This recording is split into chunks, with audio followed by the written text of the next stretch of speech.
Hey, how you doing? This is Ray Villalobos, and we may have a couple of problems with the LinkedIn stream. So if you're coming from LinkedIn, I'm going to paste a YouTube stream link on the chat. I'm not sure what's going on, but just in case, I'm going to go ahead and paste this in here. And if you have some problems with the current stream, stuff happens. We're just talking about that. So let me go ahead and add that just in case somebody can't see it.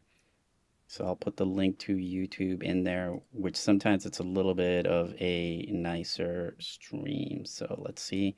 I'm going to just check really quick. Yeah, for some reason, looks like LinkedIn dropped out. So I'm going to keep on going because the show must go on. So I'm talking today about the future of legacy languages. As you know, Java was invented 27 years ago by James Gosling, and it was originally designed, believe it or not, for interactive television. Yet my kids are using it every day to play Minecraft. And so today in the future of code, we're going to explore the staying power of really popular development languages and ask if they're going to outlast us. So I'm your host, Ray Villalobos, a software engineer and senior staff instructor at LinkedIn Learning. And I'm here today with LinkedIn Learning author Catherine Hodge and also LinkedIn Learning content manager Krista Lindley. Hello, how y'all doing? Hi. Hey, Awesome. Ray, Catherine. So before we get started, we're going to take care of some things. This is part two of a five-part series that we're doing this week on the future of code. So yesterday we were talking to industry experts about databases, and you can find all of the shows at the URLs that are the other way over here down at the bottom on the red link. Today, we're talking, of course, about the legacy languages like Java, and tomorrow we'll be covering machine learning and data science. Day four is on emerging languages, and we end up the week talking about the future of the web. So, we're taking questions from the audience, which we'll get to a little bit later in the show. So, if you have a question, go ahead and put it in the chat, and we'll talk about it a little bit later. So to make this interactive, I'm doing like a number of polls. So far, the poll for today has got like over 250 votes. So go check that out and vote if you can. The question is, some legacy programming languages have been around for almost 30 years. What's going to survive 30 years from now? Is it going to be something like Java, C? I tossed Fortran and Lisp. Don't discount them. Fortran's been around, and Lisp, I think, have been around longer than anything else. So I think that you never know. Your banking might still be using Fortran in like 30 years. Maybe it'll be the only thing surviving. So, anyways, yeah, go check that out. And so we have got some questions for the guest. I want to start with Krista. So, as a content manager for software development, you work with a ton of developers who teach all of these different languages. So what would you say are some of the legacy languages that are still like pretty used today? Yeah, a good question to kick us off with. Some of the most popular language courses that we have on LinkedIn Learning are on C, Python, C++, C Sharp, and then of course Java, which we're going to be talking a lot today, and have Catherine here to talk about some of her Java courses too. Interesting. So, Catherine, you teach a lot of different courses, including stuff for Java, Python, which is 21 years old. Can you believe that? Like I was around 21 years ago, surely, and C Sharp, which is 22 years old. Why do you think these languages have been able to sort of hang around for this length of time? Yeah, I think they have just a great community behind them, whether that's like the online community. There's so many engineers that know it, either through like they took classes through education and college, or they've had to get jobs where they've had to learn it on the job. There's also a lot of tooling for these languages just due to the amount of time they've been around. Lots of libraries and frameworks have been created around them. So it's kind of like the language is a given, and it's what library or framework you're going to use. That's more the question. Right, so that's pretty interesting. I think that you're right that the community is probably one of the most important things. Once you build like critical mass, a strong community, people are going to respond very positively. And I think that maybe that's one of the challenges that newer languages might have, that they just don't have anybody in them. Sometimes they get a little bit of buzz, like Rust has a lot of that right now. So it's interesting. Yeah, a lot of people love to hire things that are stable. And, believe it or not, there are stable things. Like I come from the front end development, sort of section, and that is just crazy. Every week, it's like I was doing this course on the history of full stack development, and I'm not kidding. While I was writing it, we had like three new frameworks come out, and like a couple of new build tools, and I was like rewriting and rewriting and rewriting because it's so chaotic. So it's good to have some of these things that have lasted a long long time. So why do you guys think people feel the need to create some of these new programming languages? Is there something lacking in something like Java or Python? Like why do they even come up with new ones? What do y'all think?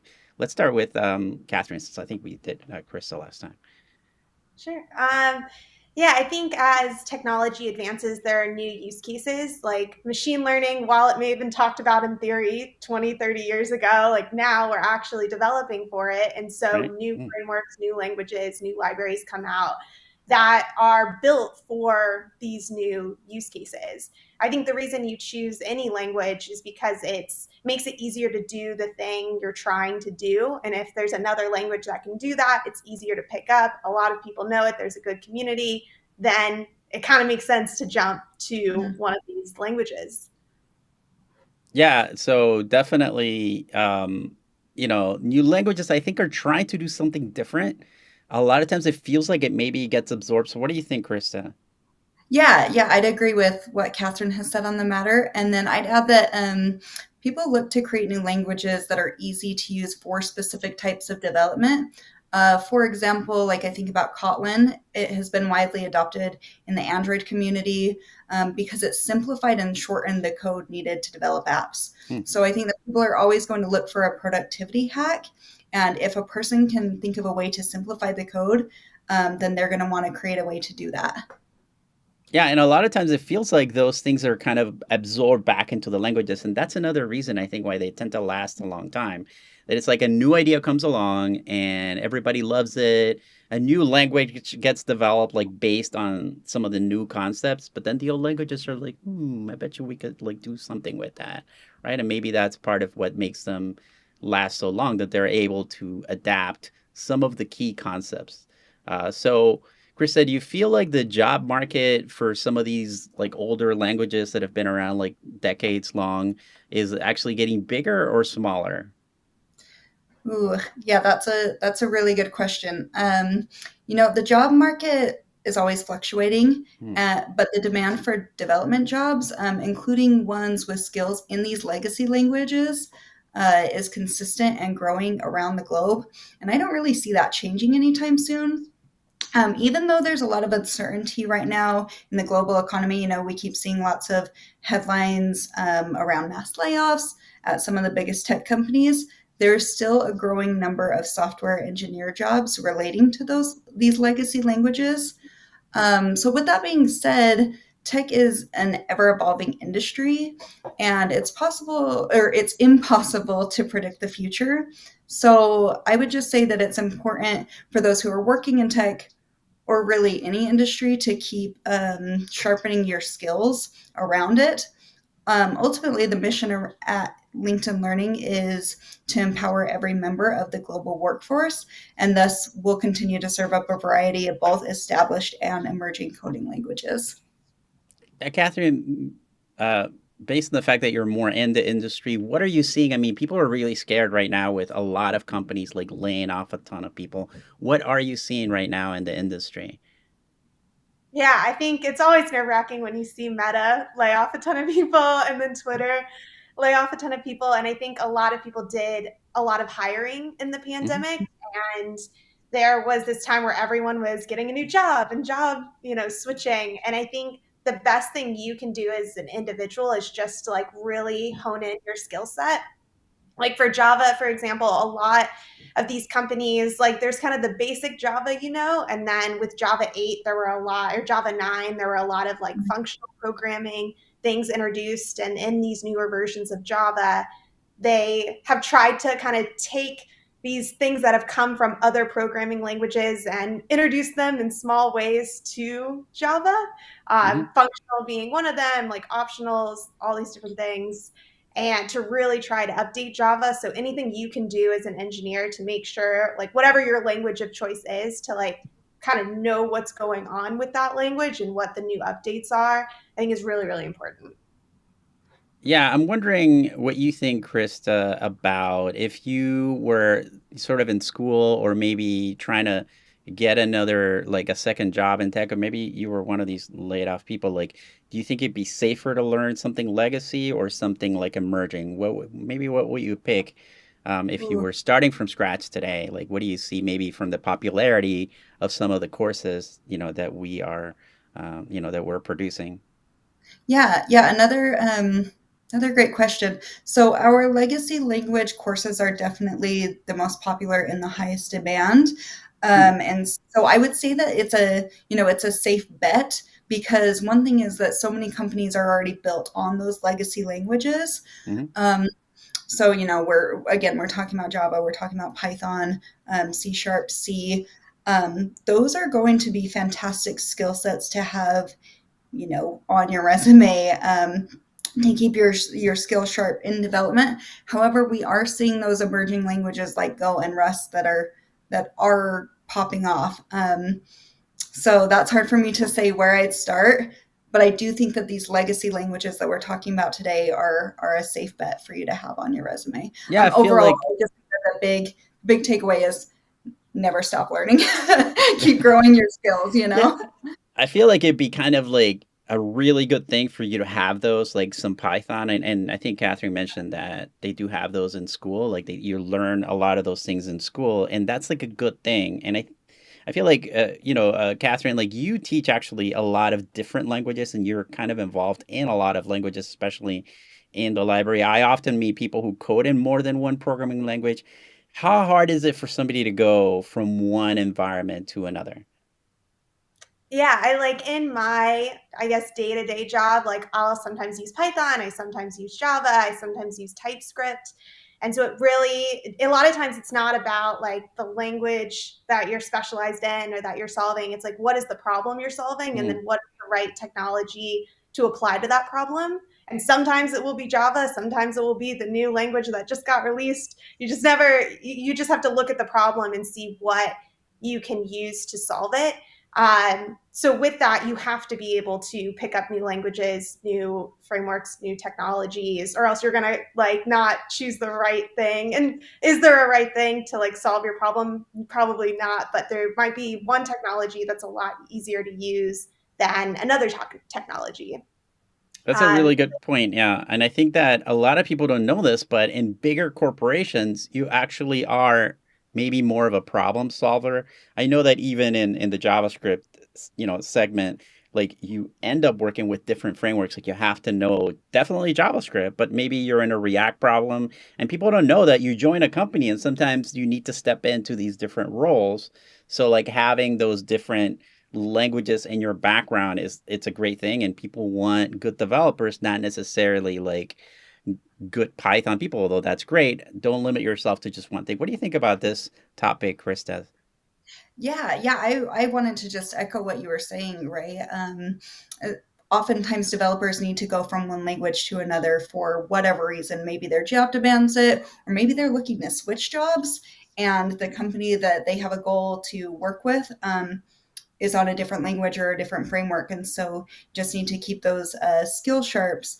And there are a lot of resources out there that can help you pick up a second, third, fourth programming language. Mm. For example, LinkedIn Learning has courses on transitioning from C Sharp to Python or Java to Go, or there's a course coming out this month that's transitioning from Java to Kotlin. So whether you're on those like legacy languages or you're picking up some of the newer languages and you want to have a broad skill set on your resume, you can find those learning resources out there, and obviously with us too.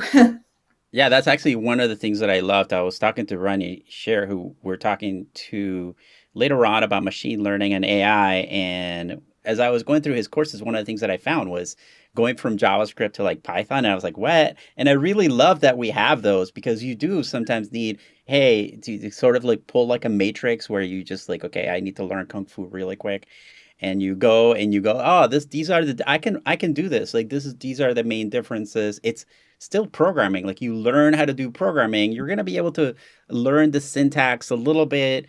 Something, like Copilot might be able also to help you. It does a really good job of sort of showing you how things work with other languages. So I do love that we have, I mean, I want to pat myself on the, it's not really even me, but I don't want to pat ourselves on the back, but I do love that we have those, hey, go from this to this and learn the differences. Those are really, really useful to people.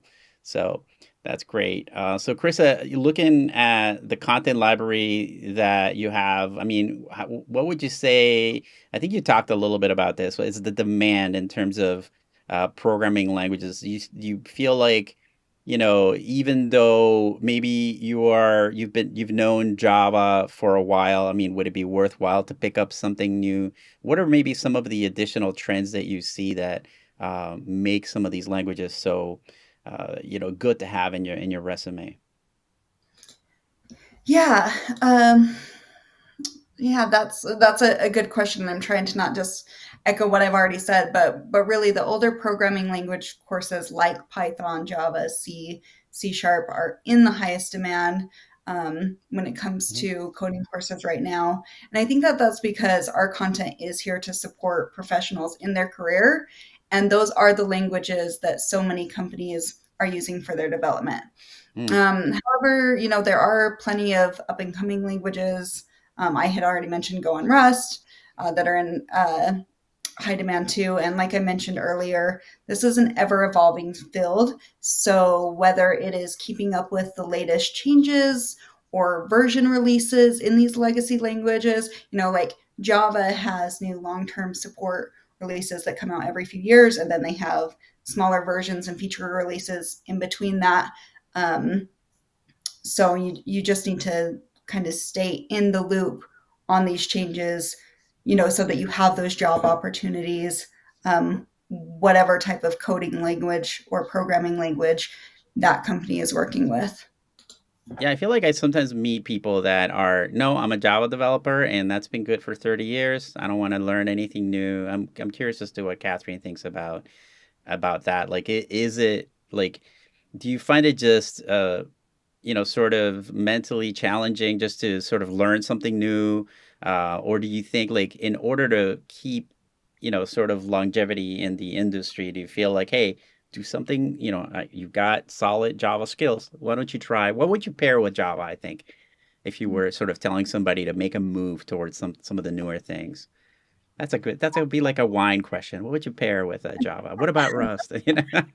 Well, I think like the job of a software engineer has really changed over the Mhm. past probably 10 years, and that it requires a lot of DevOps now. And so I would almost recommend like learning about AWS and infrastructure and CI/CD, because a Mm, lot of software engineers are now in charge of their own infrastructure, their own deployments, their own mm, triaging, or they play a much bigger role than they used to. Like, maybe you have a QA team, or maybe now you're the QA. Like, I think especially like it's changing. So I would almost like pair it with like another, maybe it's like like cybersecurity. skill? Yeah. Hmm. Yeah, like another type of skill, because I think like transitioning from one language to another, like there's the syntax, maybe that's a little difficult at first, but like as you spend a few months, I think, programming in it, you'll get used to the new syntax.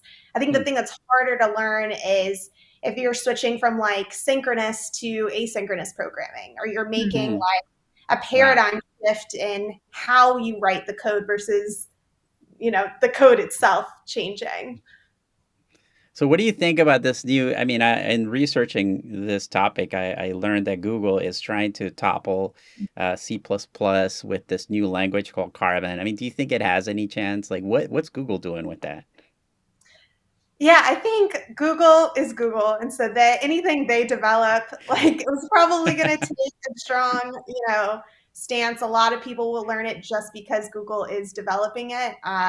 Like Swift, for example, Apple introduced Swift, and that's the one like main language, like for native at least, Hmm. for developing iOS apps. And so a ton of people learn that, and that is like one technology that still I feel like a lot of people are using. Hmm. Um, I think one of the hardest things about getting people to adopt a new language is it easy to use? Is it easy to develop the thing that you're trying to Hmm. develop with it? And so I think that's one of the biggest hurdles. And then getting enough people to know about it. So building that online community where I can Google how something works and actually get an answer, fairly quickly. Hmm. Yeah, that's one of the problems that I saw with Swift that I'm like, it's so close to JavaScript. Like I could learn that in an afternoon, but why would I need to? And then it just never made it past. Like it didn't break the barrier of going past its original intent. Like we saw Java start out as like a TV application language, but then it just broke through everywhere. So I think maybe that's like one of the tells about an upcoming solid longevity for a programming language. Can you break through your original mandate? Like if you introduce this new way of doing things, can you take that and go beyond that and start adopting? Like I was talking to Justin yesterday about MongoDB, and I think it managed to maybe not break through as hard, but it has now adopted a lot of the things that people really liked about SQL, like the ability of doing some of the security and being, like easy to like replicate against like sharding and some of these newer things. Like it actually absorbed some of the concept that people need in order to feel comfortable with some of these things. And I know there's been things like that. I mean, do you feel something like Kotlin maybe has broken through to other things? I think it started out, I think, as just something for Android, but do you think in the same way of Swift having some challenges, do you think something like Kotlin has made it or is going to make it? What do you think? Yeah, I mean, a lot of research went into Kotlin, like 60, it Mm, was a beta for a really, really long time. And the fact that you can easily migrate Java into Kotlin code, I mm-hmm, think that was a big thing that helped it, succeed and continues to succeed is what is the compatibility of the Kotlin code and like what are the libraries that are compatible with it. I think like how easy it is it to use with other stuff. I think that's mm. a really big important thing for if a language will succeed. So, Krista, what do you Great. think about some of these like super cutting edge, like Carbon? Do we have any plans for courses in that, or what are we doing in terms of like, how do you pick? How do you go? This is important enough that we need several courses on it. How do you do that? Yeah, that's a great question. Well, I was actually going to comment too Okay. on Kotlin. We saw the demand for Kotlin on Android, and now we are starting to see some nibbles, some demand for Kotlin going beyond mobile development, right? So Hmm. that's definitely something that we're thinking about. And how we decide. I mean, I don't want to give away all the secrets because I know that later this week That's we're great. going to talk to some people about emerging languages. But you know, uh, we look one at what our learners are searching for, and that's Oh, a that's good a good, indicator. yeah. Mm. And then just keeping our finger on the pulse of the tech community of what are the rumblings and is it worth it to explore? That's always a question. So I hope I didn't freeze. Did I freeze? No, that's good. That's good. I remember when Angular, the first one, first came out, and I went to a conference, and they had sessions, and I think like Angular, Ember, and something that I don't even remember what the heck it was, but definitely didn't make it. But I remember, okay, I'm gonna go check out the rooms, and I went to like the Ember room, and okay, it was like doing good. I went to the other room. All right, maybe not as much. And then I went to the Angular room, and it was like jam packed. You like had to like squeeze in, standing room only. All the seats were taken. I'm like, okay, that's gonna that's gonna be good. Mhm. You can tell like the excitement, and I think that if you can build up that excitement and community, I think that that's when you know. But I think we're still probably on the fence. I would say about Carbon. I think Kotlin is a good chance. People really love that, but still, Java is still, like you said, you can convert to Kotlin from Java pretty easily, but I think it's safe to say that Java's going to be with us for a long time. So I don't know. What do you think about in another 30 years? Are we still going to have Fortran? Are we still going to have Java? Will it revert back like all the TVs will now run only Java code? What do you guys think about that? And I'll go to Catherine again to get Yeah, started. I think it's just going to be like, can you run the code? If you can still run Fortran, I think you can probably still maintain that. I think Hmm. any type of like tear down the whole code base and rebuild it in another language, a lot of companies do that if the new language is good enough, or you simply cannot run the one language, like it's now incompatible, so you have to upgrade whatever your language version is, or you have to move to something else because the main system that your thing interacts with won't let you use that language or whatever it is. Like there will be a point, I think, where it's like, all right, we do have to rewrite it. But at what point does that happen? Yeah, I don't know if that's in 30 years or not. 30 years. You would think that would be too long for anything to survive, but it's pretty amazing. Like I didn't realize it when I was researching the topic, like how old some of these things were. And some of the concepts that are still new to us had been developed. Like I researched like when Brendan Ike wrote JavaScript, he kind of based it on Java a little bit. Like he said, oh, some of the syntax of Java. But then he was using something called Scheme, and that was based on Lisp, and Lisp was like made in the 50s. And if you see the history of where they came from, you can see why sometimes like some of those concepts were so good. And how did those people with like punch cards come up with some of these things that are still great ideas? And I think that that's what I really like about these languages. So what do you say, Krista? 30 years. What do you say about Yeah. Kotlin? Do we still have Oh, Kotlin? That's a tough oh, one. no, that is a tough one. Because it is so new, but there's so many things Yeah. that are appealing about Kotlin, but Hmm. it's not like appealing enough for me to 100% write off Java. Like I'm not going to bet that it's going to completely replace Java. One Yeah. thing that I think is going to determine the future of these languages is, like Catherine mentioned earlier, the communities Hmm. and how involved the community stays, and then also the people who are maintaining these languages, their willingness to keep revising and pushing out new features, which these languages that we've talked about today have done a great job at so Hmm. far. So if they stay the course, tech is still like a relatively new industry. Hmm. um, I'd like to see some of these languages be 100 years old one day and be like they've figured out how to continue to revise um, and Yeah. stay relevant. But we'll One see. thing that I one thing that Who I knows? know about JavaScript is that I think that it has done a fantastic job of adapting. Like if you write JavaScript today, it is very different. And in my doing the history of the full stack development, what I found out that the most beautiful thing that happened with JavaScript was that at some point, it spent like a decade of like almost no updates whatsoever. But at some point, all the browser companies got together and they realized, you know what, it's better to work together and advance the language rather than not. So I think the most beautiful thing was that they finally figured out how to work together.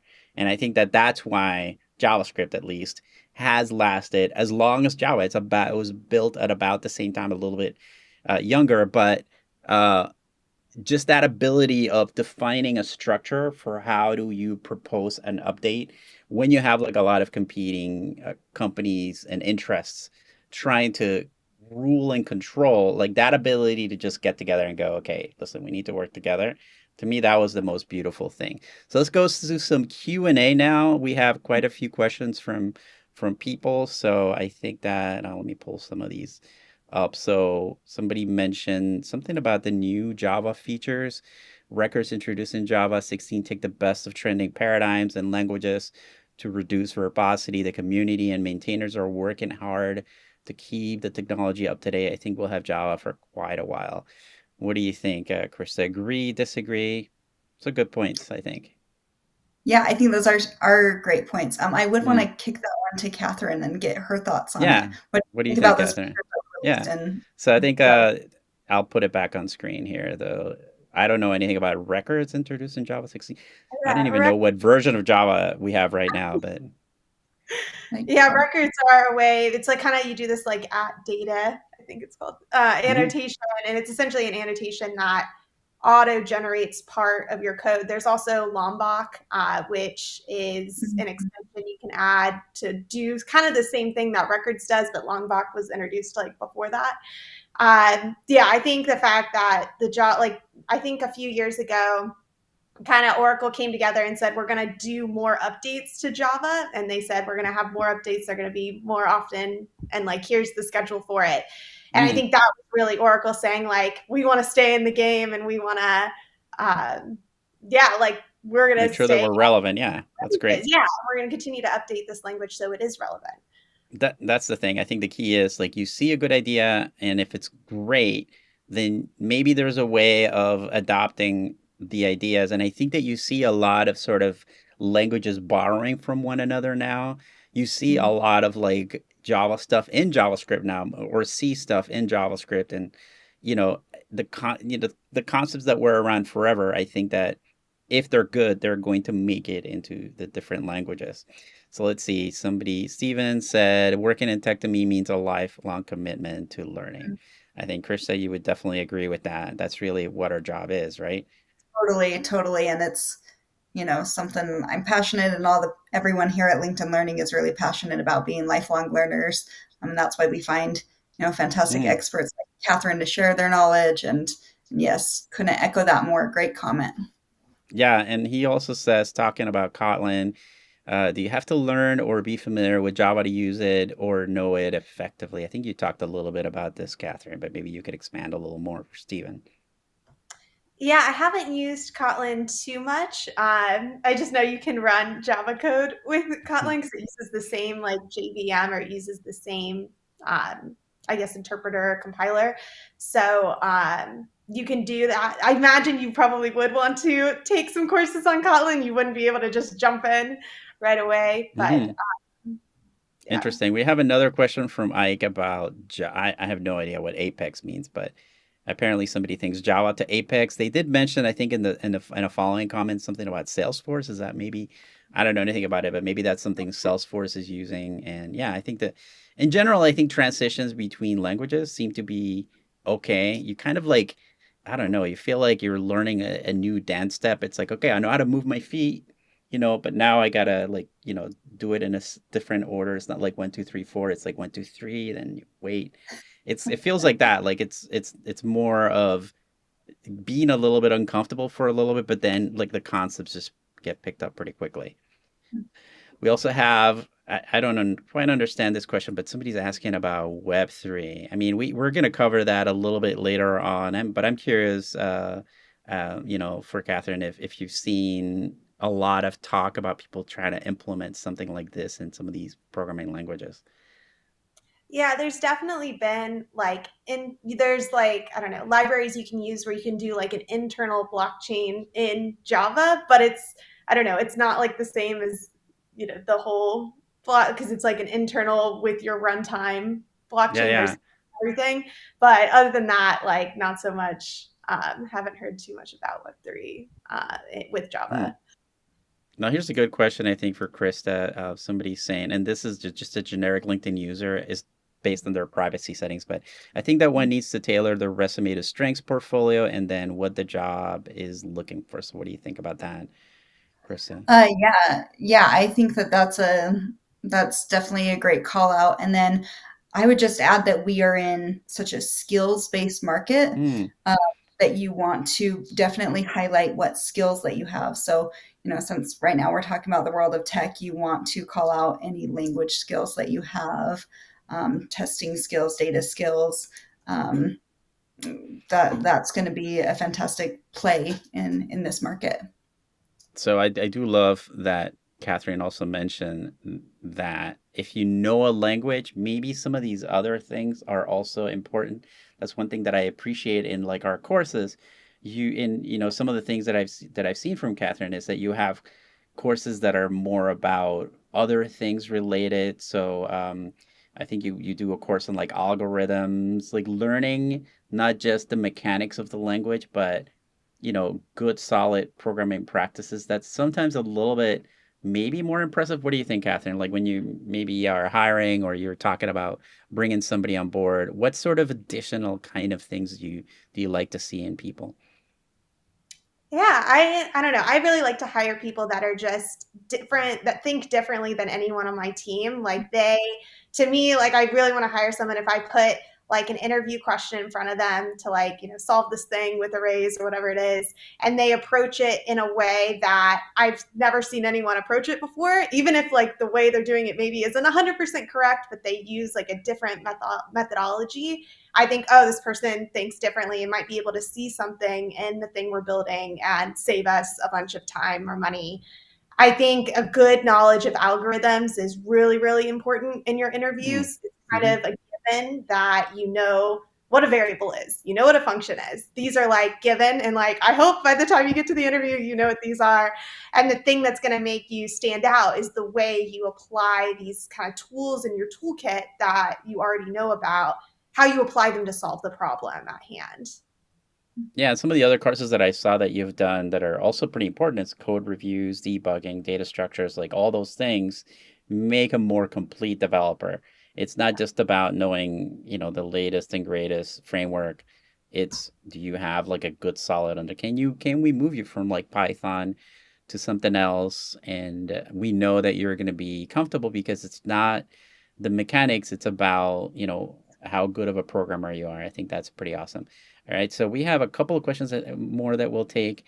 So I think this is a good one for Krista. So somebody who just finished doing maybe something like JavaScript on the front end, what sort of opportunities or where do they go next to maybe find work today? What will you send somebody to beyond maybe a course? Like what kind of things do we do to Yeah. sort of help people with that? Yeah, great question. I'm glad that this one was asked. I would say one thing is to use the full power of the LinkedIn platform. If you're able to get a premium subscription, it really can help you see which jobs you're most qualified for. Mm-hmm. Turn on your open to work. Honestly, that's Mm. how I got the job that I'm in now, is by What? turning on work. Yeah, yeah. So that can help. And then make sure that your LinkedIn profile is refined to highlight your interests, highlight your skills, and don't be afraid to network. Don't be afraid to add somebody and drop them a message and say, hey, I saw that you are working in this. I'm interested in this because can I ask you some things? One other thing that I'd advise, though, is to not email somebody at a giant company and say, are you find Yes, that's a good find point. a role that you're actually interested in, and then do some networking based off of that role. Yeah, what do you think about that, Catherine? Like, what's the sort of role of networking in getting a job? What do you find being in the industry? Yeah, I think the best networking you can do is in person, Mm, whether that's through meetup groups or through hackathons or conferences. And then you exchange LinkedIn information, and then you can continue to follow up online and see like a lot of teams. I've just seen this especially with like the Meta and Twitter. So many people have been like on LinkedIn saying like, hi, my company's hiring, like if you had been let go, like here are all these opportunities. mm. I think that is pretty incredible for like to have that on, like if you can have that in-person community and then also that online community. You also think an understanding, I think, Krista, you alluded to this, that networking isn't like something that you do. It's sort of like more of a long term thing. Like you want to build not just sort of a networking technique, but more of like a relationship, like the ability to, you know, just help somebody help you. Like one thing that I always do when networking with somebody is what can I do to help you? Like I know that you could help me, but I just don't want it to be like a one way kind of I'm just asking you for help. What can I do to maybe help this person, even in a small way? And I think people appreciate that. And that's how you build a relationship. I know that speaking of how we approach this relationship that we have with GitHub, it was a lot of that kind of networking, like first getting people to know you. And sometimes that's just being visible. But then also just trying to do things together and not thinking a lot of times it's not important what you're able to accomplish today, but just building that relationship eventually, you will receive a lot of things from the relationships. Like a lot of the things that I did came from opportunities from a relationship that I had like 15 years ago that I didn't build because I wanted them to do something for me, but just because I thought that was like a great person that I wanted to interact with. And then eventually they, had a job here. They saw me doing something and they provided an opportunity. Think of it, I think, as a long term thing. So we have some more questions, and maybe we can go in the chat later on because wow, there's a lot of really good interaction right now in the chat. So maybe we can go to that a little bit later on. But I want to go to something more fun, and I know you guys are both terrified because you've heard about it. But it is the random access. So these are questions that I ask people. These are the questions that I ask the guests that they know nothing about. And don't worry if you guys want to interact in the chat with us. These questions have no right or wrong answers, just kind of like a little bit of fun so that we can enjoy the time we have together. So, you guys ready? I'm ready. All right. All right. A lot of science fiction, so I hope, don't worry. If you need any clarification, I'm right here. I wrote them. So, okay, question number 1. Let's check this out. In the movie The Matrix Resurrections, we learn that the Matrix was created as a video game by Neo.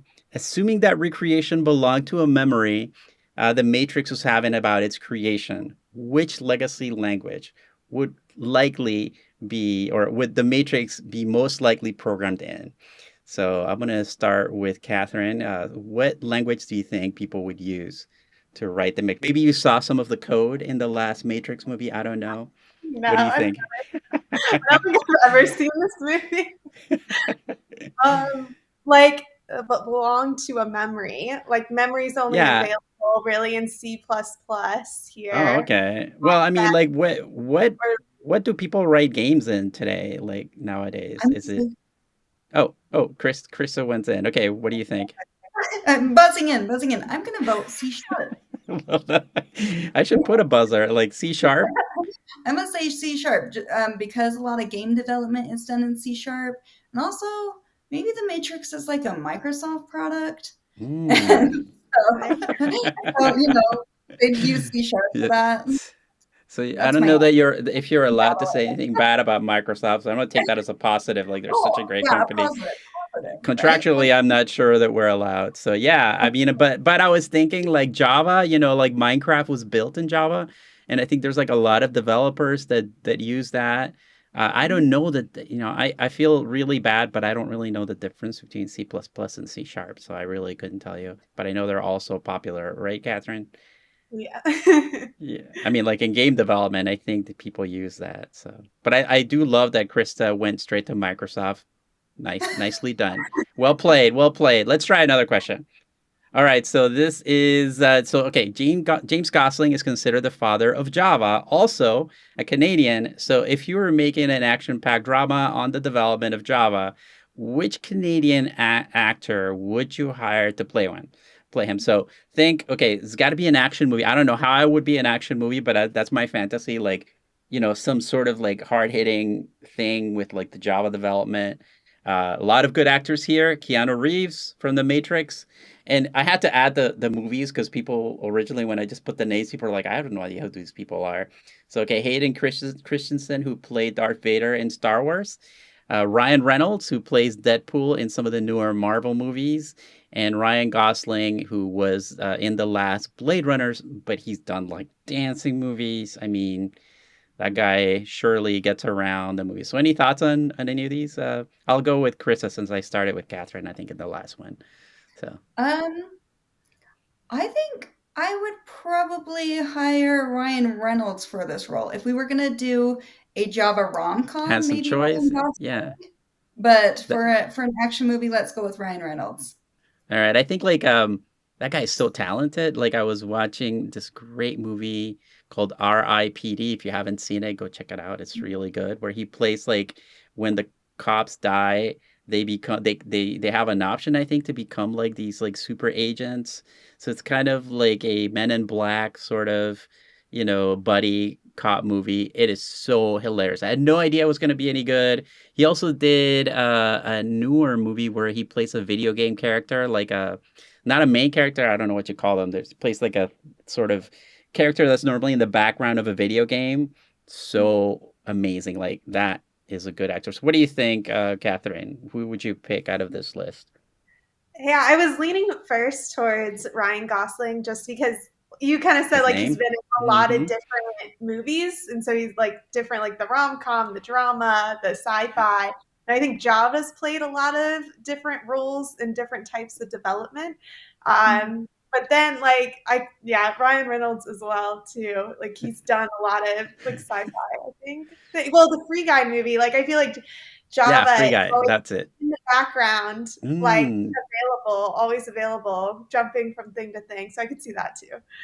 Yeah, Hayden Christensen hasn't been in enough stuff. I'm gonna go also, I think, with Ryan Gosling. I think somebody mentioned him.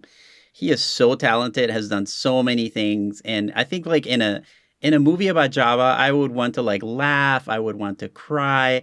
We could use him for dancing, maybe some singing. Like that guy can. I don't know if he's done any singing, but I feel like Keanu Reeves, good action flick. Hayden Christensen, okay, maybe just like, a couple of good things, good Darth Vader. Ryan Reynolds, I mean, so talented, but Ryan Gosling, I think I would go with that choice though. And plus, like, his name is the same last name. Maybe he's related to James. So who knows? All right, last question. Let's see. I forget what I write after I do these for some reason. Like when I'm in the show, I completely blank out because I wrote like all the days at once. So okay, this is a good one. In the sci-fi classic, The Day the Earth Stood Still, this is a pretty old movie. The secret password for preventing the robot Gort from destroying the Earth is Klaatu Barada Nikto. Which of these do you think would make a great password? And these are so old, I am really giving away my age with these. But maybe you guys can come with some other great password instead of these. So I have up, down, down, left, right, BA, start. That's obviously the Konami code from the famous video game Contra that's been around for a long time. See, not a lot of people would know this. Nano Nano, which is a Robin Williams quote from a 80s TV show, 70s, 80s TV show. I'm sorry, Dave. It's the classic line from 2001, A Space Odyssey, and Control Alt Delete, which everybody knows what. I wonder what it would do to a computer, right? So, what do you guys think? No wrong answer here. I think I'll go with Krista. I think I can't remember who I Uh, asked last time. So yeah, these are I'll tell these you. are also horrible. This is probably the one with my most horrible choices because they're like so esoteric. I don't know what I was thinking. I don't. I'll tell you. I don't get the reference. Oh, okay. But my vote for password would be Control Alt Delete. I think We'll that would see be a what good happened. one. Exploded. I don't know. Yeah, Or throw like money. maybe like drop table, drop star table, or RM minus DFR star or something. That might be see what the computer does. I don't know. Do you have any thoughts on this, Catherine? Yeah, well, I think the first one is like the most secure because it's the Yeah, you're longest right. And they would be like arrow keys. That's a good point. and yeah, and they're like spelled out. So I feel like that's pretty secure, pretty good. But then I'm sorry, Dave. I feel like no one would ever guess that. Like the other two, I feel like maybe you could like suss out, but um, Yes, that's those are some good points. I think like I love the Konami code. So I used that when I was playing like the Super Nintendo. I think that's where it came out of. And I have to say, Chris, that you have got to go watch The Day the Earth Stood Still. A Okay. classic movie about kind of like made in the during the nuclear war, kind of Cold War uh timeline. It's a lot of fun, even though it's like an older movie. They remade it with Keanu Reeves, not nearly as good. The original is still the best. All right, so thank you very much, ladies. Before we go, I wanted to mention a couple of things that we have we have a bunch of courses that we actually did in partnership with GitHub. We actually released more than 50 courses using Codespaces. You can find some from Catherine here: Level Up Python, React, Bash Scripting by Scott Simpson, Go, JavaScript, all these things that were actually built on CodeSpaces, using CodeSpaces for CodeSpaces. So really exciting. All these courses are free, so you can go to these link and take them all. Don't forget about, of course, Catherine's one course that she did in this library. But if you go to that link with that's red at the top, you can find all her courses. She has done an amazingly broad sort of set of courses. Um, Everything from code reviewing, as I mentioned, debugging, data structures, and more. Um, One question for you, Catherine, like what was so interesting about doing things with code spaces? Like you've done courses with and without, like what kind of things did you run into? Yeah, I think Code Spaces is really helpful because I think a lot of people can get caught up in installing Maven or setting up their IDE and getting it in the same format that I'm using in the lessons or in the videos. With Code Spaces, the learner can click a button and all of a sudden they have everything set up for them. And especially for this course, like the focus is Java and coding in Java, testing your code with JUnit, testing your code, like that's like building or building like a project and then testing to make sure it works correctly. And when Hmm. you're doing that, you don't want to worry about your IDE installation or all of your dependencies. You want to focus on Java. And I think that's what Codespaces really allows us to do. That's amazing. So yeah, I remember I was like I think in a hotel or somewhere with a really bad connection, and I thought to myself, oh, okay, I'm just not going to use code spaces, like so I'm going to start working with whatever it was, like React. I was doing something with React, and I was like, okay, well, I guess we'll just download the repo. I like cloned the repo, and then I try to run it, and it was like, oh, you have the wrong version of npm. Oh, so now I have to like use NVM to like update the version of the Node.js, and I did that, and then I had like the wrong extensions turned on in my code editor, and then I tried to like download. Actually, I remember I tried to download the code editor first, and it wouldn't download the code, and I was like, it took me like 30 to 45 minutes just to get to the point where I could like do something with it.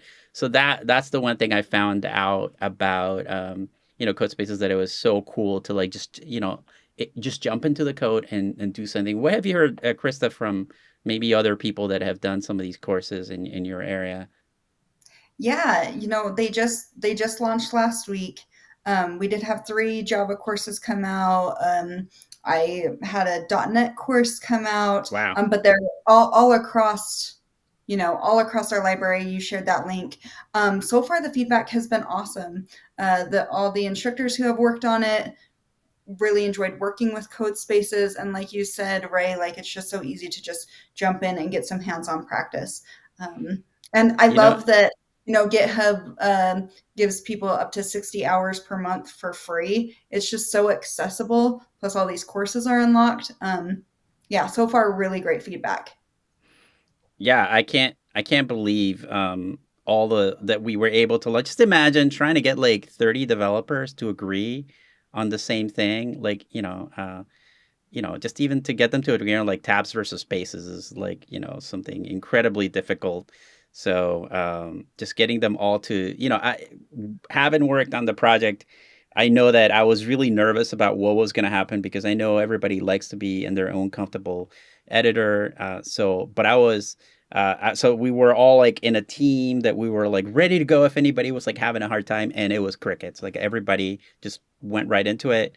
No problems. That was the most surprising thing. I thought surely the day that we let people have this, everything that could go wrong will, and it was literally crickets. Everybody's a great developer, great teacher, but I was expecting a little bit more stress than what we ended up happening.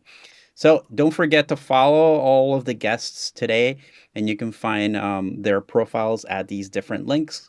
And if you want to catch the rest of GitHub Universe, you can go to githubuniverse.com and watch the different the virtual version of the show. One of the really great sessions in this website is the session on 10 years of GitHub, and you could see like how different languages. I think Catherine, you mentioned TypeScript, I think, and that has just dramatically gone up in usage. So you can take a look at how GitHub sees different languages and how they have sort of changed the world over time. So we have another fantastic session coming up tomorrow with Natalie Powell, another content manager, Ronnie, who's actually in the chat. So he's around. If you probably, yeah, he's saying, hey, I don't know what that means because I don't speak, icon, but I think he's saying clap, clap, clap. So that's good. He's such a great guy, and he'll be talking tomorrow about machine learning and data science. So that is going to be a lot of fun. Thank you so much for coming to this episode. I appreciate y'all putting up with all my esoteric sci-fi references. I'm glad we got at least a movie recommendation so you know what to watch maybe this weekend.